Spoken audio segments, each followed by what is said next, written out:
سورۃ الفرقان۔ اللہ کے نام سے جو سراسر رحمت ہے، جس کی شفقت ابدی ہے۔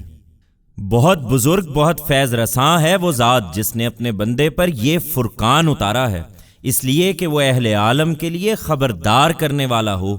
وہی جس کے لیے زمین اور آسمانوں کی بادشاہی ہے، اس نے اپنی کوئی اولاد نہیں بنائی ہے، اس کی بادشاہی میں کوئی اس کا شریک نہیں ہے۔ اس نے ہر چیز کو پیدا کیا اور اس کا ایک خاص اندازہ ٹھہرایا ہے، مگر لوگوں کا حال یہ ہے کہ انہوں نے اس کے سوا دوسرے معبود بنا لیے ہیں جو کسی چیز کو پیدا نہیں کرتے، وہ خود پیدا کیے ہوئے ہیں اور اپنے لیے بھی کسی نفع اور نقصان کا اختیار نہیں رکھتے۔ وہ نہ موت پر کوئی اختیار رکھتے ہیں، نہ زندگی پر، اور نہ مرے ہوں کو اٹھانا ان کے اختیار میں ہے۔ اس کے منکرین کہتے ہیں کہ یہ قرآن محض جھوٹ ہے جس کو اس شخص نے گھڑ لیا ہے، اور کچھ دوسرے لوگوں نے اس کام میں اس کی مدد کی ہے۔ یہ کہہ کر انہوں نے بڑے ظلم اور جھوٹ کا ارتکاب کیا ہے۔ کہتے ہیں کہ یہ اگلوں کے افسانے ہیں جو اس نے کسی سے لکھوا لیے ہیں، سو وہی اب صبح و شام اس کتاب میں لکھنے کے لیے اس کو سنائے جاتے ہیں۔ ان سے کہو کہ یہ کتاب تو اپنے لفظ لفظ سے شہادت دے رہی ہے کہ اسے اس پروردگار نے اتارا ہے جو زمین اور آسمانوں کے بھید جانتا ہے۔ تم جیسے سرکشوں کے لیے وہ اس کی جگہ عذاب بھی اتار سکتا تھا، مگر حقیقت یہ ہے کہ وہ بڑا ہی بخشنے والا ہے، اس کی شفقت ابدی ہے۔ کہتے ہیں کہ یہ کیسا رسول ہے، یہ تو ہماری طرح کھانا کھاتا ہے اور اپنی ضرورتوں کے لیے بازاروں میں پھرتا ہے۔ اس کے پاس کوئی فرشتہ کیوں نہیں بھیجا گیا کہ اس کے ساتھ ہو کر وہ نہ ماننے والوں کو خبردار کرتا، یا اس پر کوئی خزانہ اتارا جاتا، یا زیادہ نہیں تو اس کے لیے کوئی باغ ہی ہوتا جس سے یہ کھاتا پیتا۔ یہ ظالم کہتے ہیں کہ تم لوگ تو ایک سحر زدہ آدمی کے پیچھے لگ گئے ہو۔ دیکھو اے پیغمبر، یہ تمہاری نسبت کیسی کیسی باتیں بنا رہے ہیں، سو بالکل کھوئے گئے ہیں، اب کوئی راستہ نہیں پا رہے ہیں۔ بہت بزرگ، بہت فیض رساں ہے وہ ذات جو اگر چاہے تو تمہیں اس سے کہیں بہتر چیزیں بخش دے۔ ایک نہیں، بہت سے باغ جن کے نیچے نہریں بہہ رہی ہوں، اور ان میں تمہارے لیے محل بنوا دے۔ نہیں، یہ بات نہیں ہے، بلکہ انہوں نے قیامت کو جھٹلا دیا ہے، اور جو قیامت کو جھٹلا دیں ان کے لیے ہم نے دوزخ تیار کر رکھی ہے۔ وہ جب ان کو دور ہی سے دیکھے گی تو دیکھتے ہی بپھر جائے گی، اور یہ اس کا بپھرنا اور دھاڑنا سنیں گے، اور جب اس کی کسی تنگ جگہ میں باندھ کر ڈال دیے جائیں گے تو اس وقت موت کو پکاریں گے۔ آج ایک ہی موت کو نہیں، بہت سی موتوں کو پکارو۔ ان سے پوچھو کیا یہ بہتر ہے یا ہمیشہ کی جنت جس کا وعدہ خدا سے ڈرنے والوں سے کیا گیا ہے؟ وہ ان کے عمل کی جزا اور ان کا ٹھکانہ ہوگی، اس میں جو چیز بھی چاہیں گے ان کے لیے موجود ہوگی، وہ اس میں ہمیشہ رہیں گے۔ یہ تیرے پروردگار کے ذمے ایک وعدہ ہے جس کو اسے ہر حال میں پورا کرنا ہے۔ یہ اس دن کا دھیان کریں جس دن وہ انہیں اکٹھا کرے گا، اور ان کو بھی جنہیں یہ خدا کے سوا پوجتے ہیں۔ پھر ان سے پوچھے گا کیا تم نے میرے ان بندوں کو گمراہ کیا تھا، یا یہ خود ہی راہ راست سے بھٹک گئے تھے؟ وہ جواب دیں گے کہ پاک ہے تیری ذات، ہمیں یہ حق بھی کہاں تھا کہ ہم تیرے سوا دوسروں کو کارساز بنائیں، مگر ہوا یہ کہ تو نے ان کو اور ان کے باپ دادا کو خوب سامان زندگی دیا، یہاں تک کہ وہ تیری یاد دہانی بھلا بیٹھے، اور ایسے لوگ بن گئے جو برباد ہو کر رہے۔ یہ لو، انہوں نے تو جو تم کہتے تھے اس میں تمہیں جھوٹا ٹھہرا دیا، سو اب نہ اپنی شامت کو ٹال سکو گے، نہ اپنی کوئی مدد کر سکو گے، اور تم میں سے جو بھی ظلم کے مرتکب ہوں گے انہیں ہم ایک بڑا عذاب چکھائیں گے۔ تم سے پہلے بھی جتنے رسول ہم نے بھیجے ہیں وہ سب کھانا کھاتے تھے اور بازاروں میں چلتے پھرتے تھے۔ ایمان والو، ہم نے تم لوگوں کو ایک دوسرے کے لیے آزمائش بنا دیا ہے، تو بولو ان سب باتوں پر صبر کرتے ہو؟ تم مطمئن رہو اے پیغمبر، یہ جو کچھ کر رہے ہیں تیرا پروردگار سب دیکھ رہا ہے، اور ان میں جو ہمارے حضور پیشی کا اندیشہ نہیں رکھتے وہ کہتے ہیں کہ تمہاری جگہ ہم پر فرشتے کیوں نہیں اتارے گئے، یا ایسا کیوں نہیں ہوا کہ ہم براہ راست اپنے پروردگار ہی کو دیکھتے۔ یہ اپنے جی میں بڑا گھمنڈ لیے بیٹھے ہیں اور اپنی سرکشی میں بہت بڑھ گئے ہیں۔ جس دن یہ فرشتوں کو دیکھیں گے اس دن ان مجرموں کے لیے کوئی خوشخبری نہ ہوگی۔ یہ ان کو دیکھ کر چیخ اٹھیں گے کہ پناہ پناہ، اور انہوں نے جو عمل بھی کیے ہوں گے ہم ان کی طرف بڑھیں گے اور انہیں لے کر اڑتی ہوئی خاک بنا دیں گے۔ اس دن جنت کے لوگ بہترین ٹھکانے اور نہایت اچھی آرام گاہ میں ہوں گے۔ جس دن آسمان ایک بدلی کے اوپر سے پھٹ جائے گا، وہ نمودار ہوگی اور فرشتوں کے پرے اس کے اندر سے اتار دیے جائیں گے۔ اس دن حقیقی بادشاہی صرف خدائے رحمان کی ہوگی۔ وہ دن منکروں کے لیے بڑا سخت دن ہوگا، جس دن ظالم اپنے ہاتھ حسرت سے کاٹے گا اور کہے گا کہ کاش میں نے رسول کے ساتھ راہ حق اختیار کی ہوتی۔ ہائے میری بدبختی، کاش میں نے فلاں شخص کو اپنا دوست نہ بنایا ہوتا، اسی نے گمراہ کر کے مجھے خدا کی یاد دہانی سے بہکا دیا تھا اس کے بعد کہ وہ میرے پاس آ چکی تھی۔ ارشاد ہوگا، شیطان انسان کے ساتھ بڑا ہی بے وفائی کرنے والا ہے، اور رسول کہے گا کہ پروردگار، میری قوم کے لوگوں نے اس قرآن کو بالکل نظر انداز کر دیا تھا۔ یہ جس طرح تمہارے دشمن بن کر اٹھ کھڑے ہوئے ہیں، اے پیغمبر، ہم نے اسی طرح مجرموں میں سے ہر نبی کے دشمن بنائے ہیں۔ تم مطمئن رہو، تمہارا پروردگار رہنمائی اور مدد کے لیے کافی ہے۔ یہ منکرین کہتے ہیں کہ قرآن سارے کا سارا اس کے اوپر ایک ہی وقت میں کیوں نہیں اتار دیا گیا؟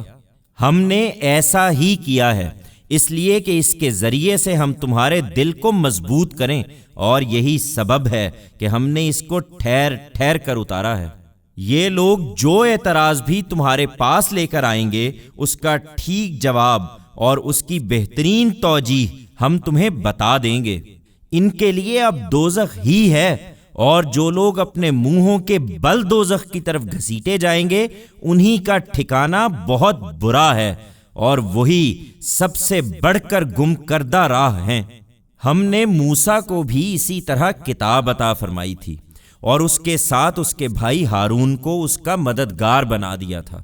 پھر دونوں کو حکم دیا تھا کہ ان لوگوں کے پاس جاؤ جنہوں نے ان دونوں کی طرف سے اتمام حجت کے بعد بھی بالآخر ہماری آیتوں کو جھٹلا دیا، پھر ہم نے بھی انہیں پامال کر کے رکھ دیا۔ اسی طرح جب نوح کی قوم نے رسولوں کو جھٹلایا تو ان کو بھی ہم نے غرق کر دیا، اور لوگوں کے لیے انہیں عبرت کی ایک نشانی بنا دیا۔ اس طرح کے ظالموں کے لیے آگے بھی ہم نے ایک دردناک عذاب تیار کر رکھا ہے۔ عاد، سمود، اصحاب الرس اور ان کے درمیان بہت سی قوموں کو بھی ہم نے اسی طرح ہلاک کیا۔ ان میں سے ہر ایک کو ہم نے پچھلی قوموں کی مثالیں دے کر سمجھایا، اور نہیں سمجھے تو بالآخر ہر ایک کو ہم نے نیست و نابود کر دیا۔ یہ قریش کے لوگ تو اس بستی پر سے گزرے بھی ہیں جس پر بری طرح پتھر برسائے گئے تھے، پھر کیا اس کو دیکھتے نہیں رہے؟ نہیں، یہ بات نہیں، بلکہ یہ دوبارہ اٹھائے جانے کی امید نہیں رکھتے ہیں۔ چنانچہ اسی کا نتیجہ ہے کہ یہ جب بھی تمہیں دیکھتے ہیں تمہارا مذاق ہی بناتے ہیں کہ اچھا یہی ہے جس کو خدا نے اپنا رسول بنا کر بھیجا ہے، اس نے تو ہمارے معبودوں سے ہمیں برگشتہ ہی کر دیا تھا اگر ہم ان کی پرستش پر جمے نہ رہتے۔ انہیں اس بات پر اصرار ہے درا حالے کہ وہ وقت اب زیادہ دور نہیں جب یہ عذاب دیکھیں گے تو خود جان لیں گے کہ کون بہت زیادہ راہ سے بھٹکا ہوا ہے۔ تم نے اس شخص کو دیکھا ہے پیغمبر جس نے اپنی خواہش کو اپنا معبود بنا رکھا ہے؟ پھر کیا تم اس کا ذمہ لے سکتے ہو؟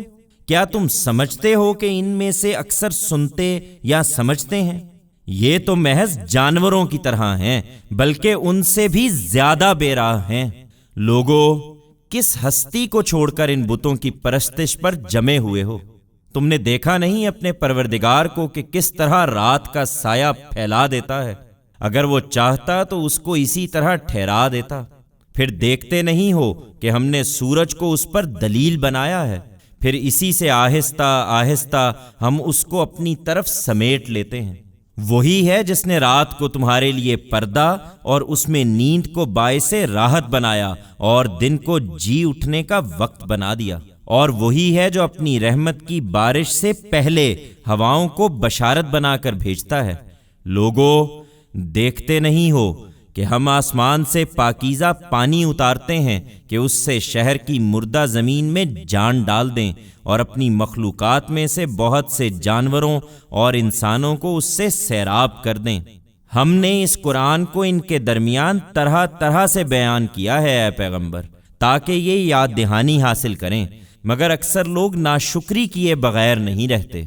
اگر ہم چاہتے تو ان کی ہر بستی میں ایک خبردار کرنے والا بھیج دیتے، مگر ہم جانتے ہیں کہ یہ پھر بھی نہ مانتے، اس لیے تم ان منکروں کی بات کا دھیان نہ کرو اور اسی قرآن کے ذریعے سے ان کے ساتھ جہاد کبیر کرتے رہو، اور انہیں بتاؤ کہ وہی ہے جس نے دو دریاؤں کو ملا کر چھوڑ دیا، ایک کا پانی میٹھا ہے پیاس بجھانے والا اور دوسرے کا کھاری ہے نہایت کڑوا، اور دونوں کے درمیان اس نے ایک پردہ حائل کر دیا اور ایک اٹل رکاوٹ کھڑی کر دی ہے، اور وہی ہے جس نے پانی سے انسان کو پیدا کیا پھر اس کے نسب اور سسرال ٹھہرائے۔ حقیقت یہ ہے کہ تیرا رب بڑی قدرت والا ہے۔ لیکن ان کا حال یہ ہے کہ اللہ کو چھوڑ کر یہ ان چیزوں کی بندگی کر رہے ہیں جو ان کو نہ نفع پہنچا سکتی ہیں نہ نقصان، اور یہی نہیں، یہ منکر تو اب اس سے آگے اپنے رب کے حریف بنے ہوئے ہیں۔ ہم نے اے پیغمبر تم کو بس ایک بشارت دینے والا اور خبردار کرنے والا بنا کر بھیجا ہے۔ ان سے کہہ دو کہ میں اس پر تم سے کوئی صلہ نہیں مانگ رہا ہوں، مگر یہی کہ جو چاہے وہ اپنے پروردگار تک پہنچنے کی راہ اختیار کر لے۔ تم اس جیتے پر بھروسہ رکھو جو مرنے والا نہیں ہے، اور اس کی حمد کے ساتھ اس کی تسبیح کرتے رہو، وہ ان سے خود سمجھ لے گا۔ اپنے بندوں کے گناہوں سے باخبر رہنے کے لیے وہ کافی ہے۔ وہی جس نے زمین اور آسمانوں اور ان کے درمیان کی چیزوں کو 6 دن میں پیدا کیا، پھر اپنے عرش پر متمکن ہوا، وہ رحمان ہے، سو تم اس کی شان اسی سے پوچھو جو اس کو جاننے والا ہے۔ جب ان سے کہا جاتا ہے کہ رحمان کے آگے سجدہ ریز ہو جاؤ تو کہتے ہیں کہ رحمان کیا ہے؟ کیا ہم اس کو سجدہ کریں جسے تم سجدہ کرنے کے لیے ہمیں کہہ دو؟ اور ان کی نفرت کو یہ چیز اور بڑھا دیتی ہے۔ لوگو، کس سے انحراف کر رہے ہو؟ حقیقت یہ ہے کہ بہت بزرگ، بہت فیض رساں ہے وہ ذات جس نے آسمان میں مضبوط قلعے بنائے اور اس میں ایک جلتا چراغ اور ایک چمکتا چاند بنایا، اور وہی ہے جس نے رات اور دن کو ایک دوسرے کے بعد آنے والا بنایا، ان کے لیے جو یاد دہانی حاصل کرنا چاہیں یا شکر گزار بننا چاہیں۔ وہی رحمان ہے، اور رحمان کے بندے وہ ہیں جو زمین پر عاجزی سے چلتے ہیں، اور جاہل ان سے الجھنے کی کوشش کریں تو ان کو سلام کر کے الگ ہو جاتے ہیں۔ جو راتیں اپنے پروردگار کے آگے سجدے اور قیام میں گزارتے ہیں، جو دعائیں کرتے ہیں کہ اے ہمارے پروردگار ہم سے دوزخ کا عذاب ہٹا لے، حقیقت یہ ہے کہ اس کا عذاب تو جان کا لاگو ہے۔ حقیقت یہ ہے کہ وہ بسنے اور ٹھہرنے کی بہت ہی بری جگہ ہے، اور وہ ہیں جو خرچ کرتے ہیں تو نہ اڑاتے ہیں نہ تنگی کرتے ہیں، ان کا خرچ اس کے درمیان اعتدال پر ہوتا ہے، اور وہ ہیں جو اللہ کے ساتھ کسی دوسرے معبود کو نہیں پکارتے، اللہ کی حرام کی ہوئی کسی جان کو ناحق قتل نہیں کرتے، اور نہ زنا کے مرتکب ہوتے ہیں۔ یہ گناہ جو شخص بھی کرے گا ان کا نتیجہ بھگتے گا۔ قیامت کے دن اس کا عذاب بڑھتا ہی جائے گا اور وہ اس میں ذلیل ہو کر ہمیشہ رہے گا، مگر یہ کہ جس نے توبہ کر لی اور ایمان لایا اور اچھے عمل کیے تو اسی طرح کے لوگ ہیں جن کی برائیوں کو اللہ بھلائیوں سے بدل دے گا۔ حقیقت یہ ہے کہ اللہ بڑا بخشنے والا ہے، اس کی شفقت ابدی ہے، اور جو توبہ کرے اور اچھے عمل کرے اس کو مطمئن ہونا چاہیے، اس لیے کہ وہ پوری سرخروئی کے ساتھ اللہ ہی کی طرف لوٹتا ہے۔ اور رحمان کے بندے وہ ہیں جو کسی باطل میں شریک نہیں ہوتے، اور جب کسی بیہودہ چیز پر ان کا گزر ہوتا ہے تو وقار کے ساتھ گزر جاتے ہیں، اور ایسے ہیں کہ انہیں جب ان کے پروردگار کی آیتوں کے ذریعے سے یاد دہانی کی جاتی ہے تو ان پر اندھے اور بہرے ہو کر نہیں گرتے، اور جو کہتے ہیں کہ اے ہمارے پروردگار، ہمیں ہماری بیویوں اور ہماری اولاد کی طرف سے آنکھوں کی ٹھنڈک عطا فرما، اور ہمارے ان اہل و عیال میں ہم کو پرہیزگاروں کا امام بنا۔ یہی ہیں جن کو ان کی ثابت قدمی کے صلے میں بہشت کے بالا خانے ملیں گے، اور وہاں آداب و تسلیمات کے ساتھ ان کا استقبال کیا جائے گا۔ وہ ان میں ہمیشہ رہیں گے، بسنے اور ٹھہرنے کی کیا ہی اچھی جگہ ہے۔ ان سے کہہ دو اے پیغمبر کہ اگر یہ پیش نظر نہ ہوتا کہ تمہیں اس مقام کی دعوت دی جائے تو میرے پروردگار کو تمہاری کیا پرواہ ہے، سو تم نے جھٹلا دیا ہے۔ تو جس کی وعید تمہیں سنائی گئی ہے وہ چیز اب عنقریب ہو کے رہے گی کہ جان چھڑانی مشکل ہو جائے گی۔